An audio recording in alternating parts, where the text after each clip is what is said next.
오늘 이 시간 우리에게 주시는 하나님의 말씀, 요한복음 18장 1절로부터 11절에 있는 말씀이 되겠습니다. 요한복음 18장 1절로부터 11절에 있는 말씀, 이제 한 목소리로 합독하시겠습니다.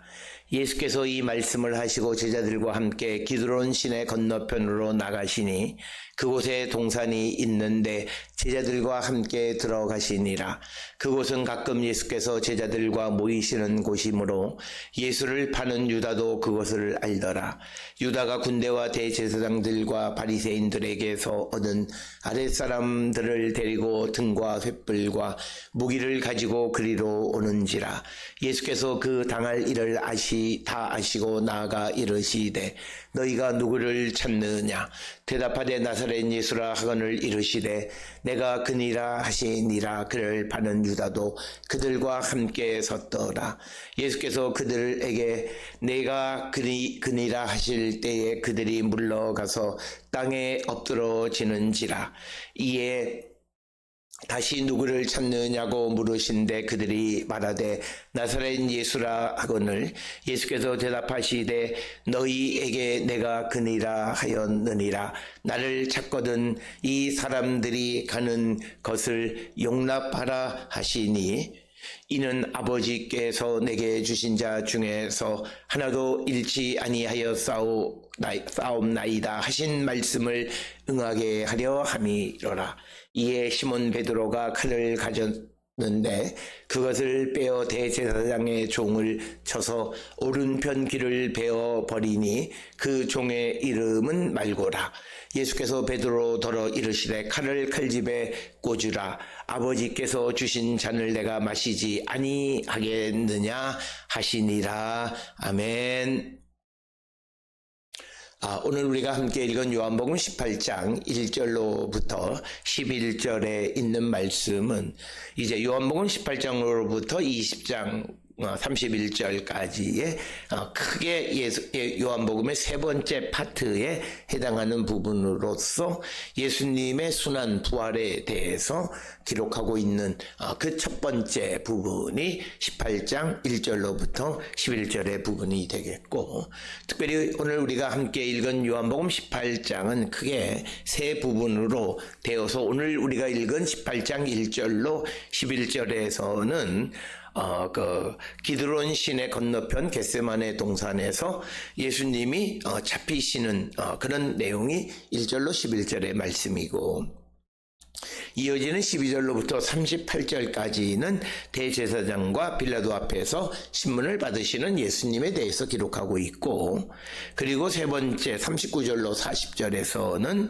빌라도의 신문과 예수님에 대한 조롱에 대한 이야기가 18장에 기록이 되어 있습니다. 그래서 요한복음 18장은 이제 예수님의 순환과 부활을 향해 가는 첫 번째 문으로서 예수님이 체포되고 신문받고 그리고 베드로가 예수님을 부인하고 하는 일련의 일들을 기록하는 것이 18장이고, 그 가운데 오늘 주시는 본문은 예수님께서 겟세마네에서 잡히시는 이야기를 기록하고 있습니다. 오늘 주시는 이 18장 1절로부터 11절에서는 예수님이 겟세마네에서 이제 잡히시는 이야기, 그리고 제자들의 배반, 이것이 이제 초점을 맞추는데, 특별히 오늘 주시는 이 본문의 말씀에서 우리가 꼭 기억하셔야 되는 것은 예수님의 체포는 예수님이 체포되신 것이 아니라 잡혀주신 것이다 라고 하는 겁니다. 그래서 여기에서 가장 중요한 것은 4절에 기록되어 있는 것처럼 예수께서 그 당할 일을 다 아시고 나가 이르시되 너희가 누구를 찾느냐 이렇게 물으신 다음에 5절에 내가 그니라 이렇게 대답하심으로써 예수님께서는 모든 것을 아시고 이제 제자들에게 잡으러 온 사람들에게 자신을 이제 넘겨주시는 겁니다. 그래서 예수님의 주권적 행동이 강조되어지는 것이 오늘 주시는 본문의 말씀입니다. 특별히 우리가 하나님의 일을 감당하는 사람들이 가져야 되는 삶의 자세 중 하나는 하나님에 의한 주권적 행동을 하는 자들이 되어야 됩니다. 그저 마지못해서 수동적으로 살아가는 사람이 되면 안 됩니다. 그러니까 우리가 하나님께서는 내가 정말 주의 영이 내 안에 거하시고 주님이 내 안에 거하시는 삶을 살아가는 성도의 삶은 모든 것이 주도적으로 되어져요. 주권적으로 하나님의 주권 속에서 움직여져. 그래서 내가 어떤 경우에 하나님 앞에 헌금을 하더라도 주도적으로 하는 것이고 봉사를 해도 주도적으로 마지못해 하는 것이 아니라 주도적으로. 그래서 우리가 늘 하나님 앞에 기도할 때 하나님 앞에 하나님의 일을 찾아가는 거예요. 그래서 내가 하나님에게 쓰임받기를 원하고 그래서 그 모든 일들에서 하나님이 원하시는 것을 알고 거기에 나를 맡기는 거예요. 그래서 오늘 주시는 본문의 말씀도 예수님께서는 이 길이 예수님의 죽음의 길인 줄 알아요. 그러나 이것을 통해야만 예수께서 이 땅에 오신 세상의 모든 사람들을 구원하는 일을 이루실 수 있기 때문에 기꺼이 자신을 맡기시는. 그래서 우리가 하나님의 일을 잘 감당하는 자가 가져야 될 기본적인 것은 순종입니다. 현재 지금 내게 일어나는 모든 과정에 순종하는 삶을 살아가는 거예요. 그래서 우리가 막 저항하고 그리고 또 어떤 내게 오는 일들을 막 그냥 이겨나가려고 또 다르게 막 하려고 발버둥 치는 것이 좋은 믿음이 아니라 내가 기도 가운데에서 내가 무엇인가를 하나님께 기도하고 그것에 대한 대답을 얻으면 그 다음에는 내가 그것에 순종하는 거예요. 내 삶이 괴롭고 고난이라 할지라도 수용할 줄 아는 자세가 매우 중요하다는 거예요. 예수님은 오늘 주시는 이 이야기가 시작되어지면서 이제 예수님은 여기에서 도망가실 수도 있습니다.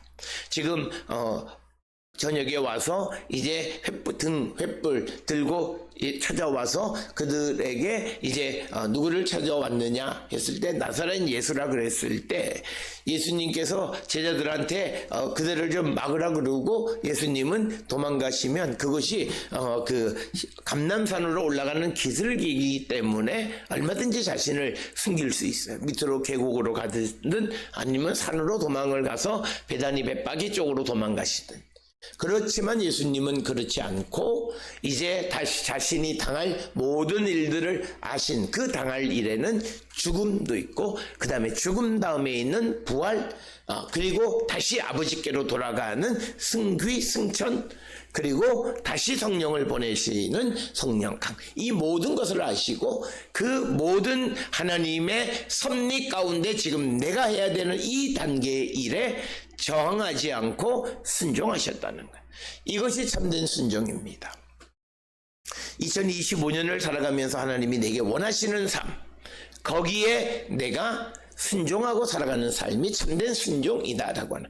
그러기 위해서는 우리가 하나님 앞에 기도하는 삶을 살아야 돼요.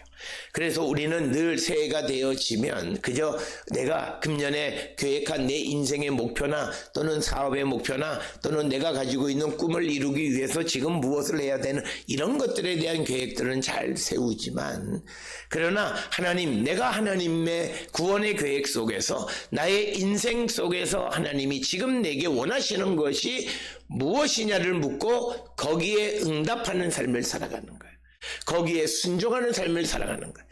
그것이 내가 원하지 않는 길이라 할지라도 그 길을 걸어갈 수 있어야 된다. 그래서 오늘 주시는 요한복음 18장 1절로 11절에서는 예수님의 주도적 행동을 우리에게 보여주시는 그런 말씀이 오늘 주시는 본문의 말씀이 되겠고 특별히 오늘 주시는 이 예수님이 이 겟세마네 동산에서 그 기드론 시내 건너편에 있는 동산 즉 겟세마네 동산에서 잡히시는 이야기는 마태복음 26장이나 마가복음 14장 누가복음 22장에도 기록되어져 있지만 특별히 요한복음에서는 예수님의 주권적인 자세 그리고 자발적인 순종 그리고 그것을 통해서 자신의 신성을 드러내는 것에 초점을 맞추고 있다는 거죠.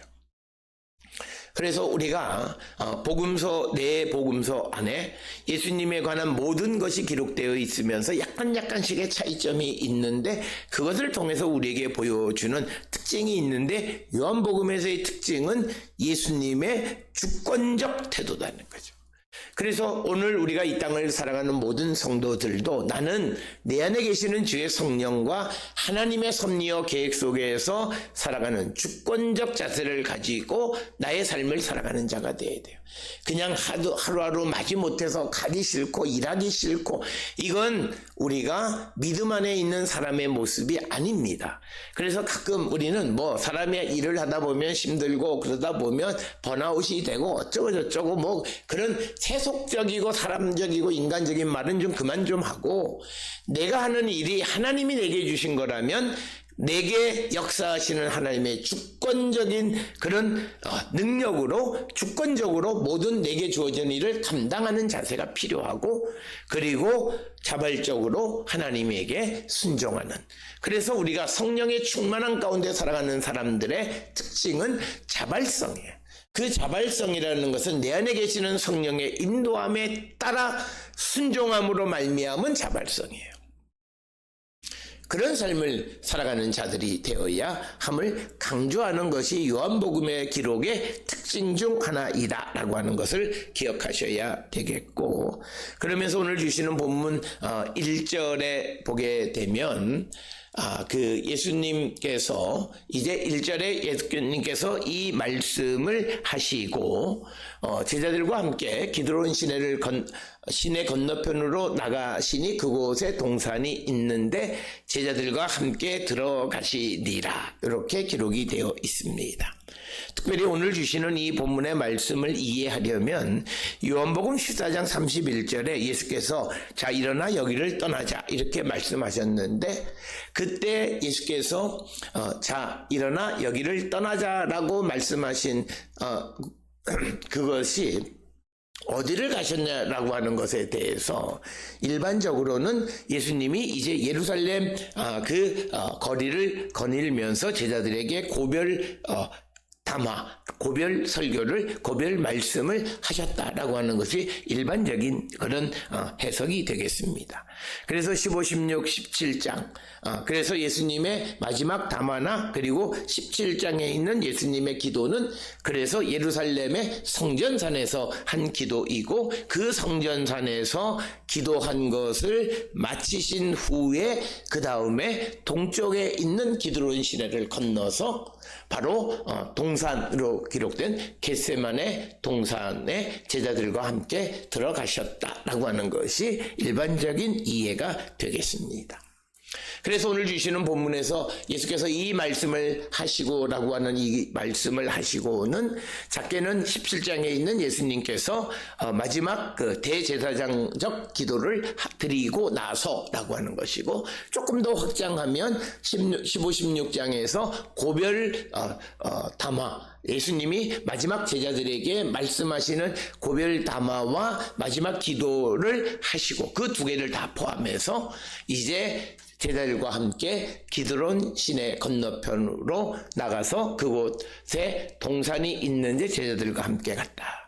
특별히 오늘 주시는 이 동산이라고 하는 곳이 어디냐라고 하는 것에 대해서 마태복음 26장 36절이나 마가복음 14장 32절에서는 바로 그 동산이 겟세마네 동산이다 이렇게 기록이 되어 있고 겟세마네라고 하는 것은 올리브 오일을 누르는 오일 프레스라는 뜻입니다.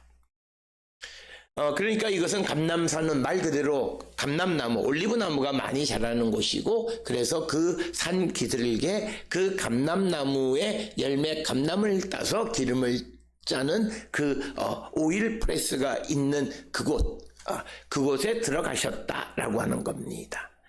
특별히 오늘 주시는 본문에서 함께 동산에 들어갔다라고 하는 것이 이 동산이 어느 개인의 소유처럼 보여지고 있습니다. 또 어떤 울타리가 있고 어떤 집에 부속되어 있는 것처럼 보이는데, 그래서 일부 주석가들은 어떤 부자가 예수님과 제자들이 이곳을 사용할 수 있도록 후원한 것으로 추정하는 그런 것이 일반적입니다. 그래서 어떤 그 예루살렘 근방에 사는 부자가 예수님에 대해서 지지하면서 예수님을 후원하고, 그래서 예수님이 예루살렘에 오시거나 할 때 그곳을 쓰시도록 장소를 제공한 것이 바로 이 겟세마네 동산이다, 이렇게 이야기합니다. 따라서 오늘 주시는 1절에 보면 예수님이 그 동산이 있는데 제자들과 함께 뭐 주인에게 허락을 받거나 이런 것 없이 그냥 쑥 들어가는 거예요. 그러면서 2절에 설명하기를 그곳은 즉 동산은 가끔 예수께서 제자들과 모이시는 곳이므로 예수를 파는 유다도 그것을 알더라. 그래서 오늘 주시는 1절, 2절에서는 이 예수님의 체포되는 이 사건이 어디서 일어난가를 분명하게 보여주는 그런 이야기가 되겠습니다. 그래서 오늘 주시는 본문에서 예수를 팔다라고 하는 헬라어 파라디도스라고 하는 단어는 넘겨주다라고 하는 뜻입니다. 그래서 예수를 넘겨주는 자라는 뜻, 예수를 파는 유다 이렇게 되어 있는데, 이것은 예수를 넘겨주는, 그래서 유다가 배신 행위를 했음을 우리에게 보여주는 것이고, 그것을 알다라고 하는 이 동사도 어떤 반복적으로 습관적으로 기도하고 그래서 가끔은 습관적으로 그것을 사용했던 것이기 때문에 자연스럽게 가룟 유다도 그것을 알게 되어졌다라고 하는 겁니다. 그리고 이제 가끔이라고 하는 것은 폴라키스라는 것, 종종 반복적 행위를 나타내는 겁니다. 그래서 예수님은 예루살렘에 오실 때마다 아마도 이곳 감람산에서 종종 모이셨을 것으로 우리가 추정할 수 있습니다. 그리고 우리가 잘 아는 누가복음 21장 37절에 예수께서 낮에는 성전에서 가르치시고 밤에는 감람원이라는 산에서 쉬셨다라고 하는 이 누가복음 21장 37절도 바로 이 감람원이라 하는 산에서 쉬었다는 것은 바로 이곳 동산을 가리키는 것으로 우리는 이해할 수 있습니다.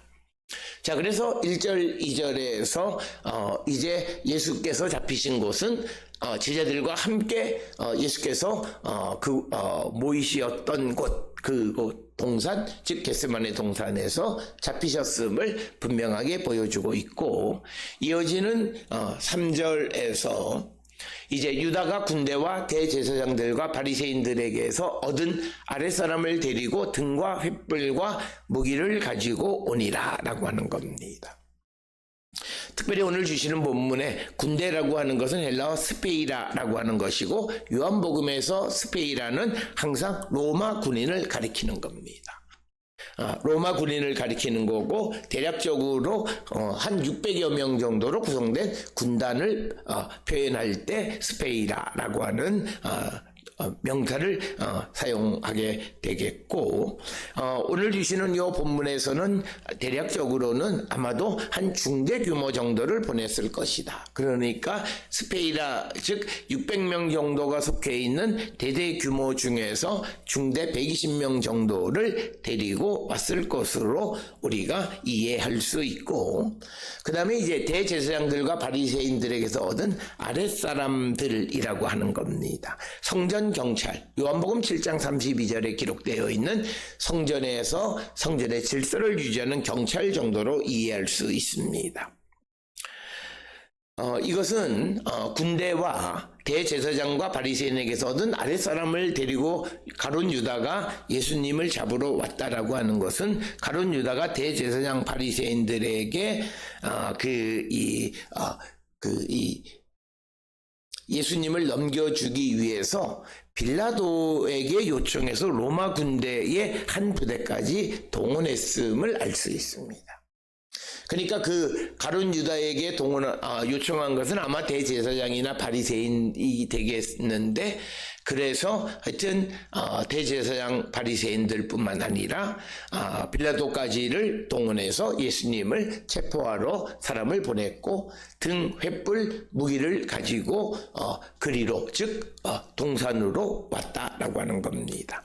오늘 주시는 본문에 등과 횃불을 가지고 왔다는 것은 밤에 체포작전을 하는 것인데, 특별히 우리가 하나 알아야 되는 것은 지금 이 때가 유월절이 시작하기 직전이기 때문에, 유월절이 첫째 달 15일부터 시작하기 때문에 지금 이 때는 보름이 가깝기 때문에 매우 밝은 그런 상황입니다.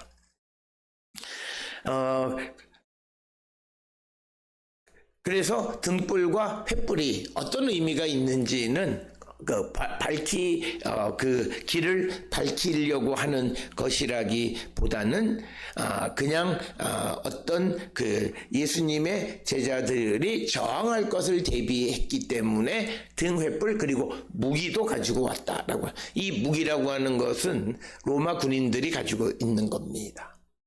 그래서 로마 군인들이 이제 이동하면서 스페이라들이 무기를 가지고 있고, 그 다음에 성전에서 얻은 아랫사람들은 등과 횃불을 들고 와서 행여나 예수의 제자들이 저항하게 되면 그것을 제압하려고 하는 목적으로 등과 횃불을 가지고 왔다. 그래서 오늘 주시는 3절의 등과 횃불은 길을 밝히려고 하는 것보다는 하나의 무기 역할을 하고 있다. 왜냐하면 지금 예수님을 체포하려는 이때가 보름 직전이기 때문에 대낮같이 훤히 밝기 때문에 굳이 등불은 그렇게 큰 역할을 하지는 못한다라고 하는 것. 그럼에도 불구하고 등불, 횃불, 무기 같이 언급하는 것은, 등불과 횃불은 바로 군인이 아닌 아랫사람들, 그들의 무기 역할을 하는 것으로 추정할 수 있다라고 하는 것입니다. 이어지는 4절에서 예수께서 그 당할 일을 아시고 나가 이르시되 너희가 누구를 찾느냐라고 하는 겁니다. 오늘 주시는 본문의 말씀에서 예수님께서 이 모든 것을 예수님의 선지성을 우리에게 보여주고 있습니다. 그래서 예수님의 선지성은 결국 예수님께서 주도적으로 어떤 일을, 주권적으로 일을 행할 수 있도록 하는 계기가 되는 겁니다. 그래서 당하리를 아시고 나가 이르시되 너희가 누구를 찾느냐 그러시면서 5절에서 그들이 나사렛 예수라 하거늘 나사렛 예수를 찾는다 이렇게 대답합니다.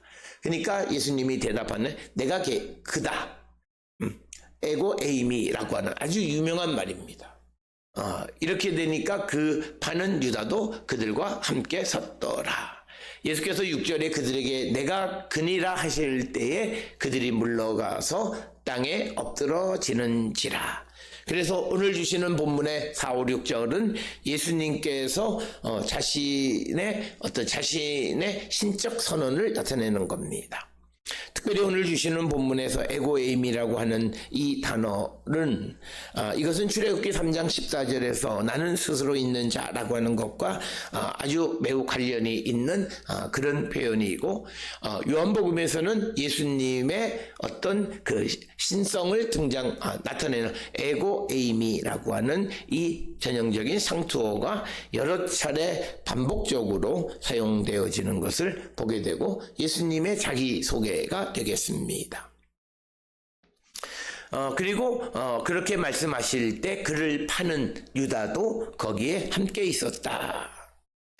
이 요한복음에는 유다의 구체적인 어떤 배신 행위가 세부적으로 기록되어 있지는 않습니다.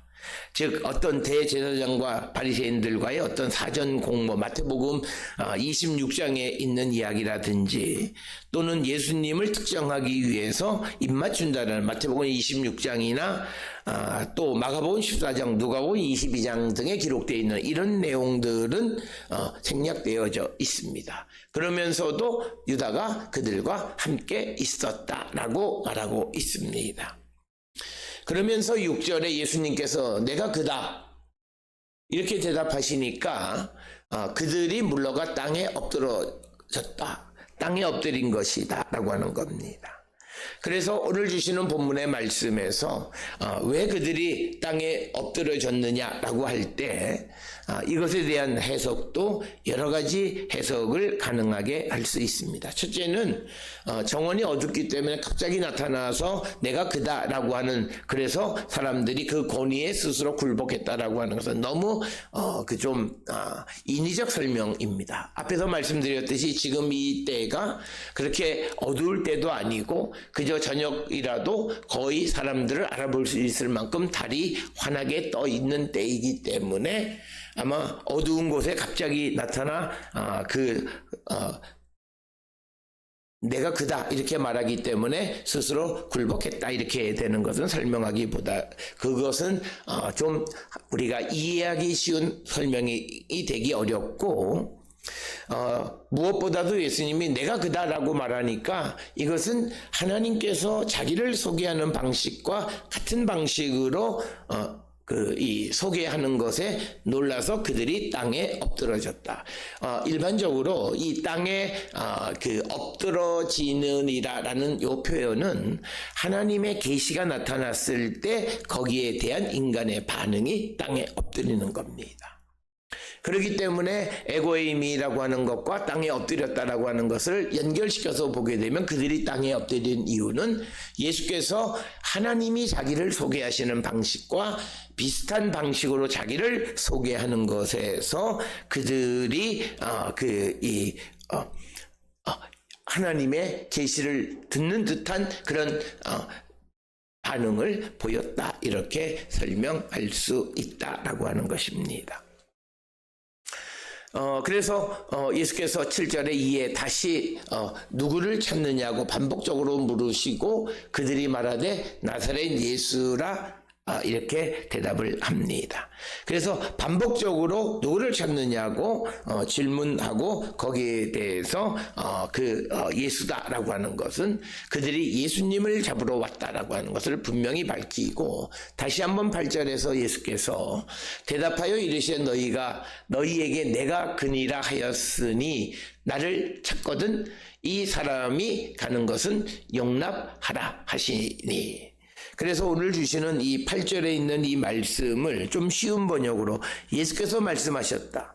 내가 그 사람이라고 너희에게 이미 말하였다. 너희가 나를 찾거든 이 사람은 물러가게 하여라. 이런 말입니다. 그래서 여기 많은 사람들을 데리고 왔는데 이 사람들은 물러가게 하라. 그러니까 너희들이 내가 그라고 말했으니까 너희들이 나를 찾는다면 여기에 온 다른 사람들은 물러가게 하라라고 하는 겁니다. 그래서 이것은 우리가 예수님이 체포를 하는 것, 체포를 당하는 것은 굉장히 치욕스러운 일인데 오늘 주시는 이 8절에서 보여주는 것은 예수님은 체포를 당하시는 것이 아니라 주도적으로, 주권적으로 자기 자신을 넘겨주시는 것이다. 그래서 이 상황 전체를 주도하시는 것을 보게 됩니다. 그래서 상황에 의해서 예수님이 피동적으로 이렇게 잡혀가고 이런 모습, 그래서 어떤 망신을 주려고 하는 것이 대제사장과 로마 당국의 목적이었다면 예수님은 다 그런 거 다 하시고 그게 아니라 주도적으로 자기 자신이 이 모든 상황을 주도하는 거예요. 그래서 수동적으로 받아들이는 것, 그것이 아니라 주도적으로 상황을 주도하시는 모습을 우리에게 보여줍니다. 오늘 우리가 살고 있는 이 시대에도 이것은 매우 중요한 그런 삶의 자세입니다. 하나님의 계획과 섭리 속에서 움직여질 때 우리가 하나님의 뜻을 우리가 인지했다면 하나님의 계획 속에 나를 맡기고 하나님의 주권적인 그 선택과 그 계획 속에서 내가 주권적으로 모든 일을 주도적으로 행동하는 그런 모습을 보여야 함을 우리에게 보여주는 그런 말씀이고, 이어서 9절에 이는 아버지께서 내게 주신 자 중에서 하나도 잃지 아니하였사옵나이다 하신 말씀을 응하게 하려 함이로라. 그래서 어떤 사람들이 지금 이 상황 속에서 예수님 체포하지 않고 또 체포하려 하고 하는 그런 대결 속에서 생명을 잃어버리는 일이 없도록 하기 위한 것이다. 그래서 우리가 잘 아는 요한복음 17장 12절에 내가 그들과 함께 있을 때 아버지께서 내게 주신 이름으로 그들을 보호하고 지켰나이다. 그들 중에 하나도 잃지 아니하였사오나 다만 멸망의 자식만 잃어졌사오니. 그래서 가룟 유다만 멸망의 자식만 잃었고 나머지는 잃지 않았다는 그 말씀을 이루기 위해서 모든 사람을 물러가게 하라. 그래서 10절에서 이제 시몬 베드로가 칼을 가졌는데 그것을 빼어 대제사장의 종을 쳐서 오른편 귀를 베어 버리니 그 이름이 말고다.